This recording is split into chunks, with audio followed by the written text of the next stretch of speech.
독해에서는 속도와 내용 이해 두 가지를 다 잡아야 되거든요.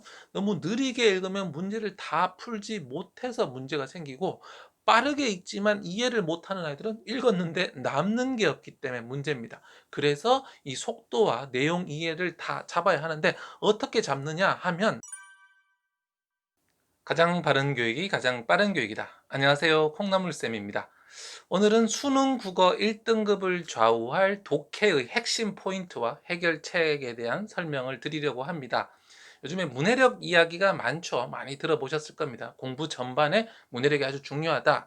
그런데 시험이라는 요 하나를 딱 봤을 때 더 직접적으로 우리에게 와닿는 단어는 바로 독해력일 겁니다.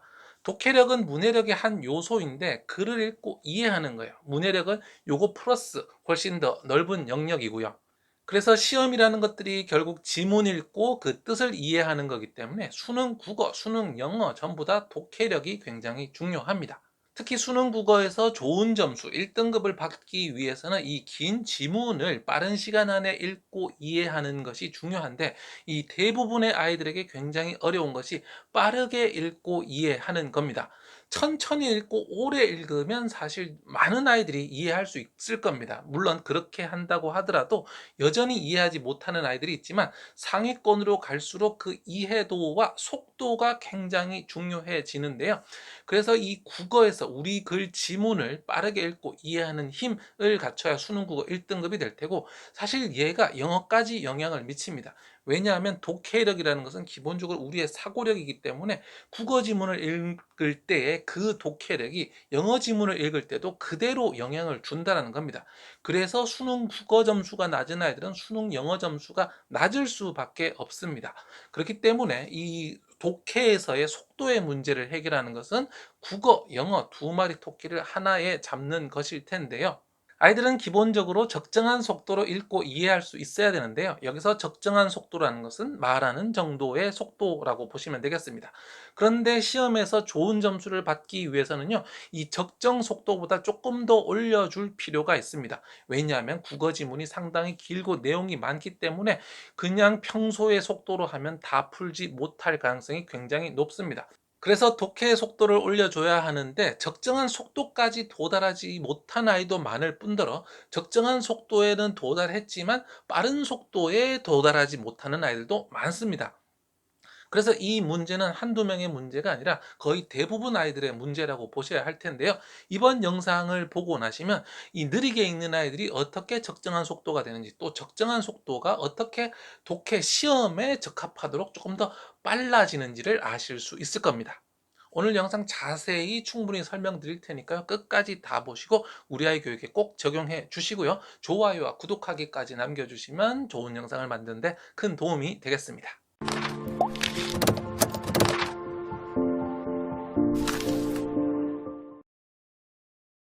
문제를 해결하기 위해서는 먼저 원인을 알아야 될 텐데요. 이 적정한 속도에 도달하고 더 빠른 속도에 도달하지 못하는 원인은 크게 세 가지입니다. 첫 번째는 바로 유창성 부족입니다.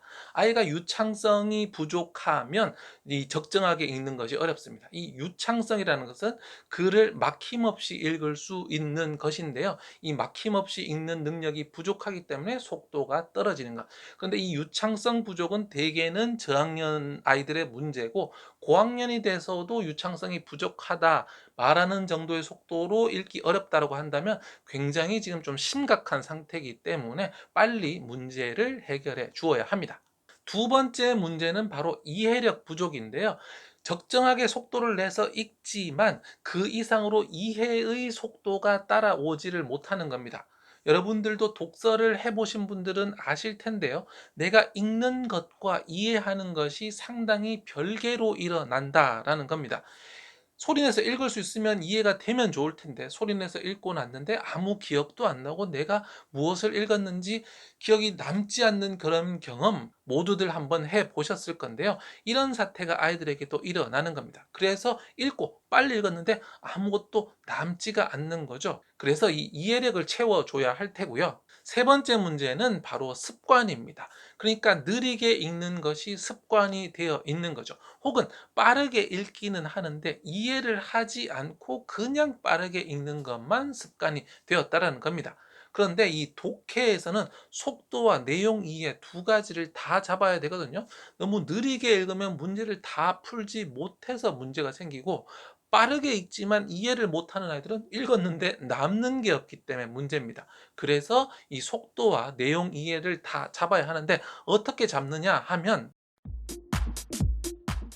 우선 첫 번째로 유창성이 부족한 아이들, 그러니까 말하는 속도로 읽는 것조차 어려운 아이들은 기본적으로 독서량이 굉장히 부족한 아이들입니다. 이 아이들은 그냥 매일같이 30분간 소리내서 읽기만 하더라도 그 유창성이 굉장히 많이 올라갈 수 있습니다. 그런데 매일 30분 혼자 소리내서 읽으려고 하면 아이가 지루해하고 목 아프다고 하거든요. 그래서 아이와 부모님이 한 페이지씩 번갈아 가면서 읽으면 좋습니다. 저도 요즘에 저희 둘째 아이의 유창성과 정확성을 좀 더 올려주기 위해서 한 페이지씩 번갈아 가면서 읽고 있는데요. 아이가 굉장히 즐거워하고 좋아합니다. 아빠랑 저녁마다 한 30분씩 시간을 보낼 수 있으니까요. 그래서 이렇게 독해력도 올리고 가족 관계도 좋아지니까 매일 30분씩 번갈아 가며 읽어 주시고요. 또 유창성을 기르는 수많은 방법들은 저희 책 문해력 수업에 담아 두었으니까 이 책을 참고하셔도 좋겠습니다. 독해에서 핵심 포인트 두 번째, 바로 이 이해력 부족은요, 아이들이 생각을 하지 않고 읽는 것이 문제입니다. 많은 아이들이 독서가 이게 숙제처럼 되고 매일 되다가 보니까 어느 순간부터 자꾸 다른 생각을 하면서 글을 읽거든요. 교실에서도 아이들을 가르치면서 정말 많이 경험을 하는데, 아이들이 이해하지 않고 그냥 기계적으로 읽습니다. 그래서 이것 이름이 로봇 증후군인데요. 로봇처럼 디디디디디디 하면서 읽는데 전혀 남는 것이 없는 거죠. 그래서 이 아이들은 적정 속도로 읽든 적정 속도보다 더 빠른 독해에 적합한 속도로 읽든 어쨌든 독해가 안 되고 있는 중요한 문제인데요. 이런 아이들의 이해력을 높여주기 위해서는 읽은 다음에 이것을 정리하는 것이 굉장히 중요합니다. 글을 읽고 이해했다라는 것은 내가 그 안에 무슨 내용이 들어있다라는 것을 안다라는 의미고요. 글에 무슨 내용이 들어있다고 안다라는 것은 내가 그 내용을 내 말로 말하거나 혹은 글로 쓸 수 있다라는 겁니다. 그래서 아이가 책을 읽은 다음에 그 내용을 말하거나 쓸 수 있는 경험을 계속 주시는 게 중요합니다. 이런 경험이 없이 단순 독서만 하는 아이들은 로봇 증후군 스타일로 그냥 많이 읽어서 부모님이 봤을 때 매일 한 시간씩 독서했으니까 좋아라고 생각을 하실 텐데, 사실은 그 시간이 그냥 다 버려진 시간일 수가 있습니다. 그래서 책을 읽고 말하거나 쓰는 기회를 꼭 주시기 바랍니다. 세 번째는 훈련이 안 되거나 이제 습관이 아직 안 된 상태인데요. 적정 속도 정도로 읽고 있다, 그러면서 내용도 어느 정도 이해한다. 그런데 이것이 독해에 필요한 조금 더 빠른 속도가 되지 못한 아이들은 이것들을 이제 훈련하고 습관화해 주어야 합니다. 이렇게 훈련하고 습관화하는 방법에는 바로 타임 어택이 있는데요. 타임 어택이란 시간 공격이라는 것이죠. 시간을 일정하게 딱 정해 두고 아이들이 이 시간 동안 읽고 글을 정리하는 것을 하는 겁니다. 그러니까 시간을 막연히 다 주는 것이 아니라 이 한 페이지를 준 다음에 일정한 시간을 주고 그 시간 동안 읽고 쓰는 것, 정리까지 다 하는 거죠. 처음에 어느 정도 시간을 줘야 되겠는지 모르겠다면 한 페이지를 하면서 테스트를 해보시면 됩니다. 어떤 책을 한 페이지 읽고 그 내용을 정리하는 것을 타이머에 맞춰 놓고 시간을 재어 보세요. 그러면 대략적인 시간이 나올 겁니다. 그래서 예를 들어서 한 페이지를 읽고 정리하는데 한 3분 정도가 나왔다면 요것을 2분 30초, 2분 식으로 시간을 자꾸 줄여가면서 아이가 빠르게 읽고 빠르게 독해하는 연습을 해 보는 겁니다. 이런 방식의 연습을 이 책과 저 책에서 다양한 방식으로 훈련을 하다 보면 그것들이 몸에 배면서 조금 더 빠른 독해를 할 수 있게 됩니다. 독해 문제집을 푸시는 분이라면 바로 이 방법을 독해 문제집에 적용할 수 있을 텐데요. 독해 문제집은 보면 왼쪽에 지문 그리고 오른쪽에 문제가 나올 텐데, 이 한 바닥, 이 두 페이지를 일정 시간을 놓고 푸는 것을 연습을 해 보는 겁니다. 문제집마다 글의 길이라든지 내용이 조금 다를 테니까 처음에 사서 처음에 하루치 이틀치 정도는 풀면서 역시 타이머를 재서 대략적인 시간을 알아보고 그 다음부터 시간을 자꾸 줄여가는 방식으로 훈련을 하는 겁니다. 오늘 알려드린 내용들을 적용하실 때 주의할 점이 있는데요. 이 빠르게 읽는 것이 무조건 좋은 것이 아니라는 겁니다. 이것은 시험을 대비한 일종의 훈련이지 평소에 모든 독서가 이런 식으로 되는 것은 좋지 않습니다. 평소에 독서는 말하는 속도로 읽고 지문 형태로 뭔가 문제를 풀 때는 조금 더 속도를 올리려고 노력을 하면서 이것을 이분화하는 것이 필요하다라는 거죠. 그래서 평소에 부모님과 읽거나 혼자 읽을 때는 소리내서 그 속도에 말하는 속도로 읽는 연습을 계속하고 이것을 우리가 타임 어택식으로 연습을 해보자 혹은 독해 문제집을 풀어보자라고 할 때는 시간을 조금 더 줄여서 빠르게 하는 것을 연습해야 됩니다. 왜냐하면 독해력이 중요하지만 사실 이것을 둘러싼 문해력을 기르는 것이 훨씬 더 중요한데 이 기본 독서를 통해서 문해력을 길러주는 방향으로 반드시 하셔야 하고 그 다음에 이제 독해 문제집이라든지 글을 정리할 때는 독해에 조금 더 포인트를 둬서 시간을 줄이고 정확성을 올리는 이런 연습을 한다라는 겁니다.